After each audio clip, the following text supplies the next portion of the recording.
ನಮಸ್ಕಾರ, first tube ನ ಮತ್ತೊಂದು ವಿಡಿಯೋಗೆ ಸ್ವಾಗತ. ಇತಿಹಾಸ ಅನ್ನೋದು ಒಂದು ಚಕ್ರ ಇದ್ದ ಹಾಗೆ, ಅದು ತಿರುಗ್ತಾನೆ ಇರುತ್ತೆ.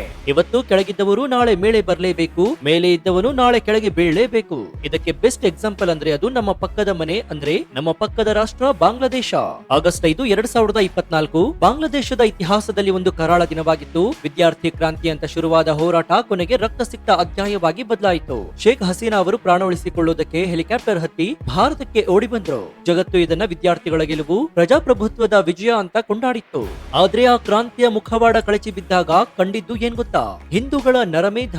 ಹೌದು, ಇಷ್ಟು ದಿನ ಬಾಂಗ್ಲಾದೇಶದಲ್ಲಿ ಹಿಂದೂಗಳು ಅಂದ್ರೆ ಯಾರು? ಬಾಯಿ ಮುಚ್ಕೊಂಡು ಇರೋರು, ಏಟು ತಿಂದ್ರು ಸುಮ್ಮನಿರೋರು, ದೇವಸ್ಥಾನ ಒಡೆದ್ರು ದೇವರೇ ಕಾಪಾಡ್ತಾನೆ ಅಂತ ಕಾಯೋರು. ಇದೇ ಅಲ್ವಾ ನಾವು ನೋಡ್ಕೊಂಡು ಬಂದಿದ್ದು. ಆದ್ರೆ ಈಗ ಸೀನ್ ಚೇಂಜ್ ಆಗಿದೆ. ಅಲ್ಲಿನ ಮಣ್ಣಿನಲ್ಲಿ ಒಂದು ಹೊಸ ಸುನಾಮಿ ಎದ್ದಿದೆ. ಆ ಸುನಾಮಿಯ ಹೆಸರನ್ನ ಕೇಳಿದ್ರೆ ಭಾರತದಲ್ಲಿರುವಂತಹ ಎಷ್ಟೋ ಜನರಿಗೆ ಮೈ ಜುಮ್ ಅನ್ಸುತ್ತೆ. ಅಷ್ಟಕ್ಕೂ ಆ ಸುನಾಮಿಯ ಹೆಸರು ಏನ್ ಗೊತ್ತಾ? ಅದೇ ಬಿಎಂಜೆಪಿ. ಏನಿದು ಬಿಎಂಜೆಪಿ? ಇದು ಭಾರತದ ಬಿಜೆಪಿಯ ಬಾಂಗ್ಲಾದೇಶದ ಬ್ರಾಂಚ್ ಆಫೀಸ. ಇದು ನರೇಂದ್ರ ಮೋದಿ ಅವರ ಹೊಸ ಪ್ಲಾನ್, ಅಥವಾ ಇದು ಸಾವಿನ ಅಂಚಿನಲ್ಲಿರುವಂತಹ ಹಿಂದೂಗಳು ಸಾಯೋದಾದ್ರೆ ಹೋರಾಡಿ ಸಾಯೋಣ ಅಂತ ಕಟ್ಟಿರೋ ಕೊನೆಯ ಕೋಟೆನಾ? ಹಾಗಾದ್ರೆ ಬಾಂಗ್ಲಾದೇಶದಲ್ಲಿ ಹೊಸ ಹಿಂದೂ ಸಾಮ್ರಾಜ್ಯ ಸ್ಥಾಪನೆಯಾಗ್ತಾ ಇದೆಯಾ? ಭಾರತದಲ್ಲಿರುವಂತಹ ಬಿಜೆಪಿ ಬಾಂಗ್ಲಾದೇಶದಲ್ಲಿ ಬಿಎಂಜೆಪಿಯಾಗಿ ಬದಲಾಗಿ ಬ್ರಾಂಚ್ ಅನ್ನು ಓಪನ್ ಮಾಡ್ತಾ ಇದೆಯಾ? ಪ್ರಧಾನಿ ನರೇಂದ್ರ ಮೋದಿ ಅವರು ಇಲ್ಲೇನಾದ್ರೂ ಮಾಸ್ಟರ್ ಪ್ಲಾನ್ ಅನ್ನು ರೂಪಿಸಿದ್ದಾರಾ? ಈ ಎಲ್ಲಾ ಮಾಹಿತಿಯನ್ನ ಇವತ್ತಿನ ಈ ವಿಡಿಯೋದಲ್ಲಿ ನೋಡೋಣ. ಆದ್ರೆ ಅದಕ್ಕೂ ಮುನ್ನ ನಿಮ್ಗೇನನ್ಸುತ್ತೆ? ಬಾಂಗ್ಲಾ ಮುಸಲ್ಮಾನರ ದಬ್ಬಾಳಿಕೆಯಿಂದ ನರಳಾಡ್ತಾ ಇರುವಂತಹ ಬಾಂಗ್ಲಾದೇಶದ ಹಿಂದೂಗಳ ರಕ್ಷಣೆಯಾಗಬೇಕಾ? ಇಡೀ ಬಾಂಗ್ಲಾದೇಶ ಹಿಂದೂ ರಾಷ್ಟ್ರವಾಗಿ ಬದಲಾಗಬೇಕಾ? ಇದಕ್ಕಾಗಿ ಭಾರತದ ಹೆಮ್ಮೆಯ ಪ್ರಧಾನಿ ನರೇಂದ್ರ ಮೋದಿ ಅವರು ಬಾಂಗ್ಲಾದೇಶಿ ಹಿಂದೂಗಳ ಜೊತೆ ಕೈ ಜೋಡಿಸಬೇಕಾ? ನಿಮ್ಗೇನನ್ಸುತ್ತೆ ಅಂತ ಕಮೆಂಟ್ ಮಾಡಿ ಹಾಗೂ ವಿಡಿಯೋಗೆ ಲೈಕ್ ಕೊಡಿ.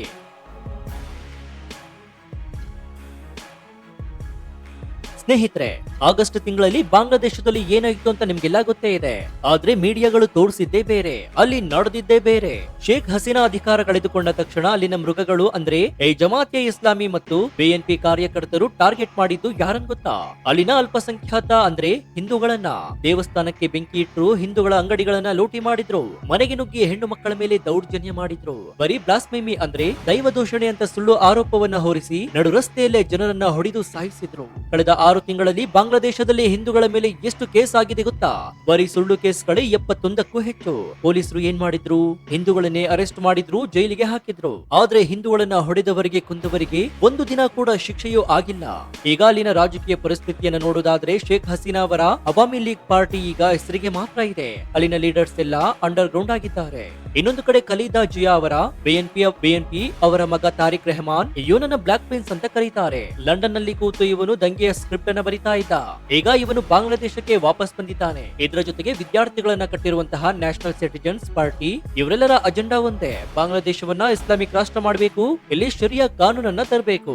ಇಂತಹ ಡೇಂಜರಸ್ ಟೈಮ್ ನಲ್ಲಿ ಹಿಂದೂಗಳಿಗೆ ರಕ್ಷಣೆ ಯಾರು? ಭಾರತ ಸರ್ಕಾರನ? ಬರೀ ನಾವು ನೋಡ್ತಾ ಇದ್ದೀವಿ, ನಾವು ಖಂಡಿಸ್ತಾ ಇದ್ದೀವಿ ಅನ್ನೋ ಸ್ಟೇಟ್ಮೆಂಟ್ ಬಿಟ್ರೆ ಬೇರೆ ಏನು ಮಾಡೋದಕ್ಕೆ ಆಗ್ತಾ ಇಲ್ಲ.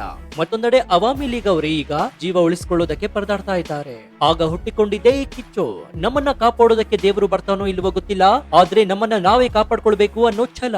ಈಗ ಬ್ರೇಕಿಂಗ್ ನ್ಯೂಸ್ ಏನಂತಂದ್ರೆ, ಬಾಂಗ್ಲಾದೇಶದ ಎಲೆಕ್ಷನ್ ಕಮಿಷನ್ ನಲ್ಲಿ ಒಂದು ಹೊಸ ಪಕ್ಷ ರಿಜಿಸ್ಟರ್ ಆಗಿದೆ. ಅದರ ಹೆಸರು ಬಾಂಗ್ಲಾದೇಶ ಮೈನಾರಿಟಿ ಜನತಾ ಪಾರ್ಟಿ, ಅಂದ್ರೆ ಬಿಎಂಜೆಪಿ. ಹೆಸರು ಕೇಳಿದ್ರೆ ನಿಮಗೆ ಭಾರತದ ಬಿಜೆಪಿ ಅಂದ್ರೆ ಭಾರತೀಯ ಜನತಾ ಪಾರ್ಟಿ ನೆನಪಾಗಬಹುದು. ಹೌದು, ಇದು ಕಾಕತಾಳೀಯ ಇರಬಹುದು ಅಥವಾ ಪ್ರೇರಣೆ ಇರಬಹುದು.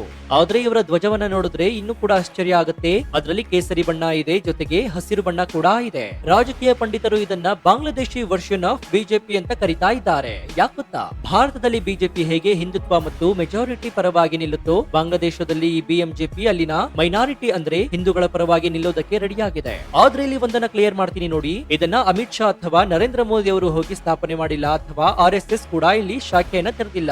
ಇದು ಅಲ್ಲಿನ ಮಣ್ಣಿನ ಮಕ್ಕಳೇ, ಅಲ್ಲಿನ ನೊಂದ ಹಿಂದೂಗಳೇ ಕಟ್ಟಿರುವಂತಹ ಪಾರ್ಟಿಯಾಗಿದೆ. ಈ ಪಾರ್ಟಿಯ ಅಧ್ಯಕ್ಷರು ಸುಕೃತ್ ಕುಮಾರ್ ಮಂಡಲ್. ಇವರೊಬ್ಬ ಧೈರ್ಯವಂತ ಲೀಡರ್ ಆಗಿದ್ದು, ಇವರು ಹೇಳ್ತಾ ಇರೋದು ಇಷ್ಟೇ: ಇಷ್ಟು ದಿನ ನಾವು ಬೇರೆಯವರ ಕಾಲ ಕೆಳಗೆ ಬಿದ್ದಿದ್ವಿ, ಅವರು ಹಾಕಿದ್ದನ್ನ ತಿಂದ್ವಿ, ಇಲ್ಲಾಂದ್ರೆ ಉಪವಾಸ ಇದ್ವಿ, ಇನ್ನು ಸಾಕು, ನಮ್ಗೆ ಪಾರ್ಲಿಮೆಂಟ್ ನಲ್ಲಿ ಜಾಗ ಬೇಕು, ನಮಗೂ ಕೂಡ ಅಧಿಕಾರ ಬೇಕು. ಇದು ಬರೀ ರಾಜಕೀಯ ಅಲ್ಲ, ಇದೊಂದು ಸರ್ವೈವಲ್ ಸ್ಟ್ರಗಲ್, ಅಳಿವು ಉಳಿವಿನ ಹೋರಾಟ.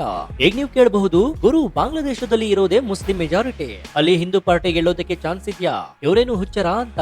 ಇಲ್ಲಿ ಒಂದು ಸಣ್ಣ ಟ್ವಿಸ್ಟ್ ಕೂಡ ಇದೆ. ಬಾಂಗ್ಲಾದೇಶದಲ್ಲಿ ಈಗಲೂ ಕೂಡ ಸರಿಸುಮಾರು 2.5 3 ಕೋಟಿಗೂ ಹೆಚ್ಚು ಜನ ಹಿಂದೂಗಳಿದ್ದಾರೆ. ಇವರೆಲ್ಲ ದೇಶದ ಮೂಲೆ ಮೂಲೆಗಳಲ್ಲಿ ಹಂಚಿ ಹೋಗಿದ್ದಾರೆ. ಆದ್ರೆ ಇದು ನಿಜ, ಕೆಲವು ಕ್ಷೇತ್ರಗಳಲ್ಲಿ ಇವರ ಸಂಖ್ಯೆ ನಿರ್ಣಾಯಕವಾಗಿದೆ. ಸುಕೃತ್ ಕುಮಾರ್ ಮಂಡಲ್ ಅವರ ಮಾಸ್ಟರ್ ಪ್ಲಾನ್ ಏನಂತಂದ್ರೆ, ಬಾಂಗ್ಲಾದೇಶದ ಪಾರ್ಲಿಮೆಂಟ್ ನಲ್ಲಿ ಒಟ್ಟು 300 ಸೀಟ್ ಇದೆ. ಬಿಎಂಜೆಪಿ ಎಲ್ಲ 300 ಕಡೆ ಸ್ಪರ್ಧೆ ಮಾಡೋದಿಲ್ಲ. ಅವರು ಟಾರ್ಗೆಟ್ ಮಾಡಿರೋದು ಬರೀ 91 ಸೀಟ್ ಗಳನ್ನ. ಈ 91 ಕ್ಷೇತ್ರದಲ್ಲಿ ಹಿಂದೂ ವೋಟ್ ಬ್ಯಾಂಕ್ ತುಂಬಾ ಸ್ಟ್ರಾಂಗ್ ಆಗಿದೆ. ಅವರ ಲೆಕ್ಕಾಚಾರದ ಪ್ರಕಾರ ಈ 91 ಕ್ಷೇತ್ರದಲ್ಲಿ ಸರಿಯಾಗಿ ಕೆಲಸ ಮಾಡಿದ್ರೆ ಹಿಂದೂಗಳ ವೋಟ್ ಡಿವೈಡ್ ಆಗದ ಹಾಗೆ ನೋಡ್ಕೊಂಡ್ರೆ ಕನಿಷ್ಠ 40 ರಿಂದ 45 ಸೀಟ್ ಗಳನ್ನ ಗೆಲ್ಲಬಹುದು. ಸ್ವಲ್ಪ ಯೋಚನೆ ಮಾಡಿ ನೋಡಿ, 300 ಸೀಟ್ ಇರೋ ಪಾರ್ಲಿಮೆಂಟ್ ನಲ್ಲಿ ಒಂದು ಹಿಂದೂ ಪಾರ್ಟಿ 45 ಸೀಟ್ ಗೆದ್ರೆ ಏನಾಗುತ್ತೆ? ಅವರು ಕಿಂಗ್ ಮೇಕರ್ ಆಗ್ತಾರೆ. ಯಾವುದೇ ಸರ್ಕಾರ ರಚನೆ ಮಾಡಬೇಕಾದ್ರೂ ಕೂಡ ಅವರ ಬೆಂಬಲ ಬೇಕೇ ಬೇಕು ಅನ್ನೋ ಪರಿಸ್ಥಿತಿ ಬರುತ್ತೆ. ಇವರ ಇನ್ನೊಂದು ಗುರಿ ಏನಂತಂದ್ರೆ, ಗೆಲ್ಲೋದಕ್ಕಿಂತ ಮುಖ್ಯವಾಗಿ ಆ ರಾಡಿಕಲ್ ಪಾರ್ಟಿಗಳು ಅಂದ್ರೆ ಜಮಾತ್ಗೆ ಇಸ್ಲಾಮಿ ಮತ್ತು ಬಿಎನ್ಪಿ ಸೋಲೋ ಹಾಗೆ ಮಾಡುವುದು. ಇದನ್ನ ಪಾಲಿಟಿಕ್ಸ್ ನಲ್ಲಿ ವೋಟ್ ಕಟರ್ ಸ್ಟ್ರಾಟರ್ಜಿ ಅಂತಾರೆ. ಹಿಂದೂ ವೋಟ್ಗಳು ಚೆಲ್ಲಾಪಿಲ್ಲಿ ಆಗದೆ ಒಂದೇ ಕಡೆ ಬಿದ್ರೆ ಈ ಕೋಮುವಾದಿ ಪಕ್ಷಗಳಿಗೆ ದೊಡ್ಡ ಏಟ್ ಬೀಳುತ್ತೆ. ಇನ್ನು ಈ ಪಾರ್ಟಿ ಸುಮ್ಮನೆ ಹೆಸರಿಗೆ ಮಾತ್ರ ಅಲ್ಲ, ಇವರ ಮ್ಯಾನಿಫೆಸ್ಟೋ ನೋಡಿದ್ರೆ ಇವರು ಎಷ್ಟು ಸೀರಿಯಸ್ ಆಗಿದ್ದಾರೆ ಅಂತ ಗೊತ್ತಾಗುತ್ತೆ. ಇವರ ಪ್ರಮುಖ 4 ಬೇಡಿಕೆಗಳು ಏನು ಅಂತ ನೋಡೋದಾದ್ರೆ, ಶತ್ರು ಆಸ್ತಿ ಕಾಯ್ದೆ ರದ್ದತೆ. ಇದೊಂದು ಕರಾಳ ಕಾನೂನಾಗಿದ್ದು ಪಾಕಿಸ್ತಾನದ ಕಾಲದಲ್ಲಿ ಮಾಡಿತ್ತು. ಇದರ ಪ್ರಕಾರ ಸರ್ಕಾರ ಯಾವಾಗ ಬೇಕಾದ್ರೂ ಹಿಂದೂಗಳ ಆಸ್ತಿಯನ್ನ ಇದು ದೇಶದ ಶತ್ರು ಆಸ್ತಿ ಅಂತ ಹೇಳಿ ಕಿತ್ಕೊಳ್ಬಹುದು. ಇವತ್ತಿಗೂ ಹಿಂದೂಗಳ ಜಮೀನು ಕಬಳಿಸೋದಕ್ಕೆ ಇದೇ ಅಸ್ತ್ರವನ್ನ ಬಳಸಲಾಗ್ತಾ ಇದೆ. ಬಿಎಂಜೆಪಿ ಹೇಳ್ತಾ ಇದೆ, ಮೊದಲು ಈ ಕಾಯ್ದೆಯನ್ನ ಕಸದ ಬುಟ್ಟಿಗೆ ಹಾಕಿ ನಮ್ಮ ಆಸ್ತಿ ನಮಗೆ ಕೊಡಿ. ಇನ್ನು ಎರಡನೆಯದು ಜಾತ್ಯತೀತ ಸಂವಿಧಾನ. ಶೇಖ್ ಮುಜಿಬುರ್ ರೆಹಮಾನ್ ಅವರು ಬರೆದಿರುವಂತಹ ಸಂವಿಧಾನದಲ್ಲಿ ಸೆಕ್ಯುಲರಿಸಂ ಇತ್ತು. ಇದನ್ನ ಮತ್ತೆ ವಾಪಸ್ ತನ್ನಿ, ಬಾಂಗ್ಲಾದೇಶವನ್ನ ಇಸ್ಲಾಮಿಕ್ ಸ್ಟೇಟ್ ಆಗೋದಕ್ಕೆ ಬಿಡೋದಿಲ್ಲ. ಇನ್ನು ಮೂರನೇದು ಫೆಡರಲ್ ಸಿಸ್ಟಮ್ ಮತ್ತು ಮೀಸಲಾತಿ. ಹಿಂದೂಗಳು ಹೆಚ್ಚಿರೋ 5 ಪ್ರಾಂತ್ಯಗಳಲ್ಲಿ ಅಥವಾ ಪ್ರದೇಶಗಳಲ್ಲಿ ವಿಶೇಷ ಅಧಿಕಾರ ಬೇಕು. ಸರ್ಕಾರಿ ಕೆಲಸದಲ್ಲಿ, ಪೊಲೀಸ್ ಇಲಾಖೆಯಲ್ಲಿ ಹಿಂದೂಗಳಿಗೆ ಮೀಸಲಾತಿ ಬೇಕು. ಇನ್ನು 4ನೇದಾಗಿ ಪಠ್ಯ ಪುಸ್ತಕದಲ್ಲಿ ಬದಲಾವಣೆ. ಈಗಿನ ಶಾಲಾ ಪುಸ್ತಕಗಳಲ್ಲಿ ಹಿಂದೂಗಳ ವಿರುದ್ಧ ದ್ವೇಷ ಹರಡು ಪಾಠಗಳನ್ನ ಸೇರಿಸಿದ್ದಾರೆ. ಅದನ್ನ ತೆಗೆದು ವೈಜ್ಞಾನಿಕ ಮತ್ತು ಸತ್ಯವಾದಂತಹ ಇತಿಹಾಸವನ್ನ ಕಲಿಸಬೇಕು. ನೋಡಿ, ಇವು ಯಾವುವು ಕೂಡ ಅತಿಯಾದ ಬೇಡಿಕೆಯಲ್ಲ, ಇವು ಬದುಕಲು ಬೇಕಾಗಿರುವಂತಹ ಕನಿಷ್ಠ ಹಕ್ಕುಗಳಾಗಿದೆ. ಇನ್ನು ಇಲ್ಲಿ ಇನ್ನೊಂದು ಇಂಟ್ರೆಸ್ಟಿಂಗ್ ಮತ್ತು ಕಟುವಾದ ಸತ್ಯ ಏನಂದ್ರೆ, ಈ ಬಿಎಂಜೆಪಿ ಪಾರ್ಟಿ ಭಾರತ ಸರ್ಕಾರಕ್ಕೆ ನೇರವಾದ ಒಂದು ಸಂದೇಶವನ್ನ ಕಳುಹಿಸಿದೆ. ಅವ್ರು ಏನ್ ಹೇಳ್ತಾ ಇರೋದು ಅಂತಂದ್ರೆ, ಭಾರತ ಸರ್ಕಾರವೇ ದಯವಿಟ್ಟು ಕಣ್ಣು ತೆರೆಯಿರಿ. ಎಷ್ಟು ದಿನ ನೀವು ಶೇಖ್ ಹಸೀನಾ ಅವರನ್ನ ಒಬ್ಬರನ್ನೇ ನಂಬ್ಕೊಂಡು ಕೂತಿದ್ರಿ? ಹಸೀನಾ ಇದ್ರೆ ಮಾತ್ರ ಬಾಂಗ್ಲಾದೇಶ ನಮ್ಮ ಫ್ರೆಂಡ್ ಅಂತ ಅನ್ಕೊಂಡಿದ್ದೀರಿ. ಆದ್ರೆ ಆಗಿದ್ದೇನು, ಬಾಂಗ್ಲಾದೇಶದ ಜನ ಹಸೀನಾ ಅವರನ್ನ ದ್ವೇಷ ಮಾಡಿದ್ರು. ಆ ದ್ವೇಷ ಈಗ ಭಾರತದ ಮೇಲೂ ಕೂಡ ತಿರುಗಿದೆ. ನೀವು ಹಸೀನಾ ಅವರನ್ನ ಫ್ರೆಂಡ್ ಮಾಡ್ಕೊಂಡ್ರಿ, ಆದ್ರೆ ಬಾಂಗ್ಲಾದೇಶದ ಜನರನ್ನ ಕಳ್ಕೊಂಡಿದ್ದೀರಾ. ಇದು ಸತ್ಯ ಅಲ್ವಾ? ಭಾರತ ವಿದೇಶಾಂಗ ನೀತಿ ಇಲ್ಲಿ ಸ್ವಲ್ಪ ಎಡವಿದ್ದು ನಿಜ. ನಾವು ವ್ಯಕ್ತಿ ಪೂಜೆ ಮಾಡ್ತಾ ಕೂತಿದ್ವಿ, ಆದ್ರೆ ಅಲ್ಲಿನ ಗ್ರೌಂಡ್ ರಿಯಾಲಿಟಿಯನ್ನೇ ಮಾಡ್ತಿದ್ವಿ. ಬಿಎಂಜೆಪಿ ಈಗ ಕೇಳ್ತಾ ಇರೋದು ಏನಂದ್ರೆ, ಇನ್ನಾದ್ರೂ ಹೆಚ್ಚೆತ್ತುಕೊಳ್ಳಿ, ವ್ಯಕ್ತಿಗಳನ್ನ ಬಿಡಿ, ಐಡಿಯಾಲಜಿಯನ್ನ ನಂಬಿ. ಅಲ್ಲಿರೋ ಅಲ್ಪಸಂಖ್ಯಾತರನ್ನ ಅಂದ್ರೆ ಹಿಂದೂಗಳನ್ನ ನೇರವಾಗಿ ಬೆಂಬಲಿಸಿ. ನಮ್ಮ ಪಾರ್ಟಿಗೆ ಸಪೋರ್ಟ್ ಮಾಡಿ, ನಾವು ನಿಮ್ಮ ನಿಜವಾದ ಮಿತ್ರರು. ನೀವು ನಮಗೆ ಬೆಂಬಲಿಸಿದ್ರೆ ಬಾಂಗ್ಲಾದೇಶದಲ್ಲಿ ಭಾರತದ ಪರವಾಗಿ ನಿಲ್ಲೋರು ಯಾರಾದ್ರೂ ಇರ್ತಾರೆ. ಇಲ್ಲಾಂದ್ರೆ ನಾಳೆ ದಿನ ಇಡೀ ದೇಶ ಪಾಕಿಸ್ತಾನದ ಕಡೆಗೆ ವಾಲುತ್ತೆ. ಇದು ಸಖತ್ ಲಾಜಿಕಲ್ ಪಾಯಿಂಟ್. ಹಸೀನಾ ಈಗ ಭಾರತದಲ್ಲಿ ಆಶ್ರಯ ಪಡೆದಿದ್ದಾರೆ. ಅವರ ಪಕ್ಷ ಅಲ್ಲಿ ಧೂಳಿಪಟ ಆಗಿದೆ. ಹಾಗಾದ್ರೆ ಅಲ್ಲಿರೋ ಆ 3 ಕೋಟಿ ಹಿಂದೂಗಳ ವೋಟ್ ಎಲ್ಲಿ ಹೋಗ್ಬೇಕು? ಅವಾಮಿ ಲೀಗ್ ಇಲ್ಲ ಅಂದ ಮೇಲೆ ಆ ವೋಟ್ ಖಂಡಿತವಾಗಿಯೂ ಬಿಎಂಜೆಪಿಗೆ ಶಿಫ್ಟ್ ಆಗೋ ಚಾನ್ಸ್ ಇದೆ. ಇನ್ನು ಒಟ್ಟಾರೆಯಾಗಿ ಹೇಳೋದಾದ್ರೆ, ಬಾಂಗ್ಲಾದೇಶದಲ್ಲಿ ಈಗ ನಡೀತಾ ಇರೋದು ಮಾಬ್ ರೂಲ್ಸ್ ಅಂದ್ರೆ ಗುಂಪುಗಾರಿಕೆ ಆಡಳಿತ. ಮೊಹಮ್ಮದ್ ಯುನಸ್ ಹೆಸರಿಗೆ ಮಾತ್ರ ಮುಖ್ಯಸ್ಥ, ಹಿಂದೆ ನಿಂತು ಆಟವಾಡಿಸ್ತಾ ಇರೋದು ಈ ಮೂಲಭೂತವಾದಿಗಳು. ಅವರು ಸುಮ್ಮನೆ ಬಿಡ್ತಾರಾ? ಖಂಡಿತ ಇಲ್ಲ.